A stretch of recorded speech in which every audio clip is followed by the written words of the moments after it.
Thank you, man. I just want to say, if it wasn't for you, I probably would have quit the space. I feel like you're an ethical person. You're trying to help people out. So I'm gonna keep listening to you, and I want to say thank you, man. You're the only reason I'm gonna keep doing this shit. No, yeah, dude, that means a lot. A lot of the bigger accounts that I used to follow when I first started, like they're inactive or they're shit posting or they're doing like Ansem's a prime example. Like he's not addressing, meme coin trading much. He's mainly just talking about majors and he's just like IRL maxing right now, which is fine. But I think at the end of the day, like I always like to say like people with like hundreds of thousands of followers have just like this huge responsibility to where it's like they need to talk to the people here, or else we're just gonna end up losing them at the end of the day. So it's up to the, sub 100K above 30K follower range accounts that are kind of just driving the ship right now, because Murad obviously is just bull posting his bags, which is fine, but again, he's not really addressing like the low cap traders. My question is, so I'm just trading on Phantom right now, chilling. But I've seen BullX, I've seen Axiom. Where do you think you should be trading meme coins? Before we dive in, I wanted to give a huge shout out to Solpot for sponsoring today's video. They're the biggest Solana casino with jackpot, coin flip, and a free Solana case you can open daily with no wager required. You can coin flip your soul against other players while scaling their $250,000 monthly wager leaderboard. The higher you rank, the more you get paid out. You can use my code FOMO to support the channel and open your free Solana case daily. The link is in the description below. Good luck. Now let's get back to the video. Yeah, dude. Phantom is a great place to start. I would suggest maybe moving into either BullX or Axiom. I think those are two great platforms. And the real reason you want to be on those is because you have your chart and your buying capabilities all in one. When you're working with just Phantom, it's just kind of, you could just see the price and you do see some form of a chart, but you're kind of limited as far as like what tokens you can see based off of like the trending page. As everyone likes to say, if you're buying on Phantom, you're buying late. And they're mainly talking about, like being able to visually see like what's being deployed on Pump Fund in real time. But I don't even do that shit anyway. That I think it's just not my thing. Like there's better people at that than I am. So I just follow and talk to those people, and they kind of just say, hey, I found this. Here's a thesis, blah blah blah, and then usually from there I buy or fade. But yeah, I would try those out and see how they go for you. Nice. That's kind of perfect because it leads up to my second question. So I've been lucky enough to have some capital, so I've been trying some random shit here.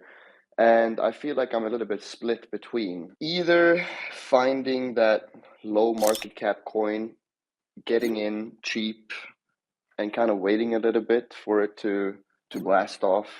Maybe, yeah, more gambling, I'd say.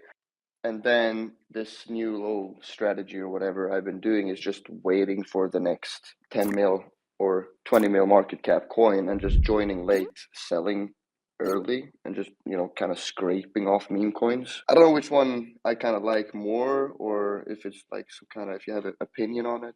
No, yeah, totally. My trading style, to be honest, is all over the place. Sometimes I do gamble on low caps.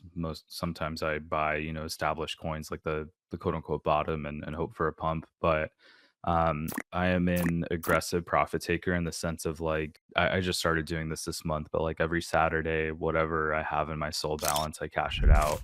I've just been sharing updates on that, and that's been working really well for me. Just having some discipline in terms of like actually realizing profits. But yeah, I think just trying the different trading styles. Like I have a Notion document that goes over like the most popular trading styles. You mentioned them both. Like the first one is like high volume, new pair gambling.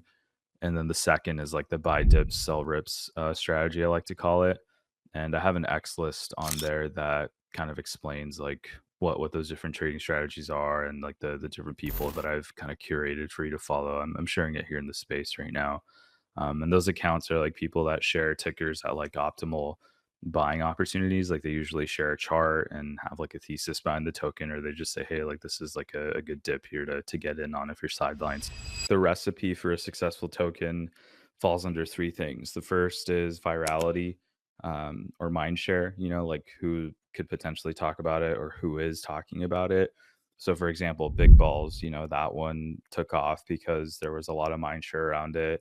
And people were like, well, what if Elon talks about it? It was talked about on the news, like this is going to run, and it blasted to like 60 to 80 mil when he talked about it, and a bunch of KOLs talked about it.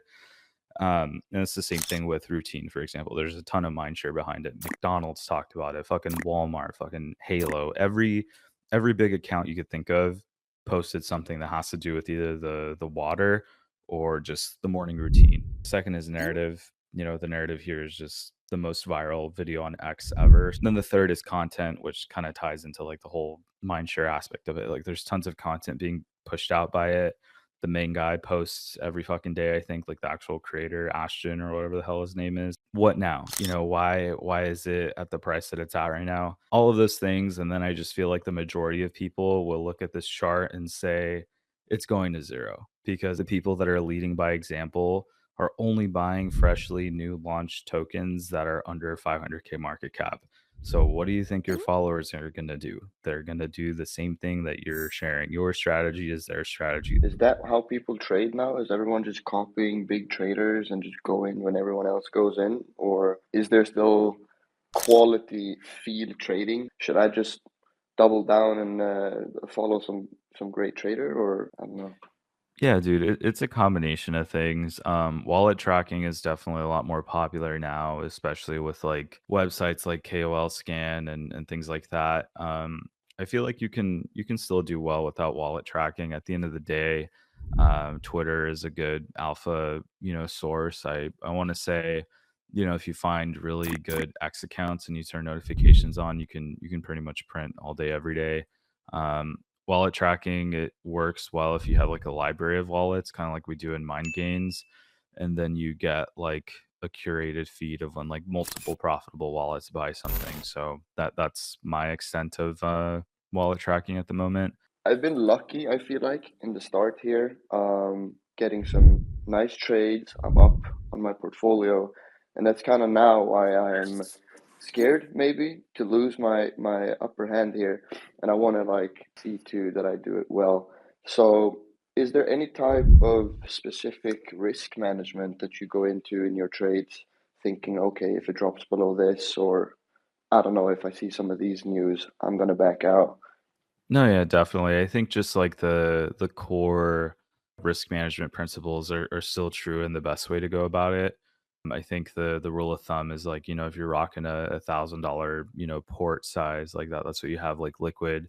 Maybe don't gamble any more than like $100 or $50 at a time. And once you're up 2x, just sell your initials and then just do whatever you want after that.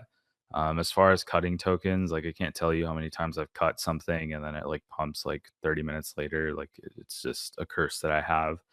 But that's not an issue if you ape something that you're comfortable losing. You know what I mean? If you have $1,000 port and you buy $50 and it goes down to like $10, like why sell at that point? What are you going to do with $10? You know what I mean?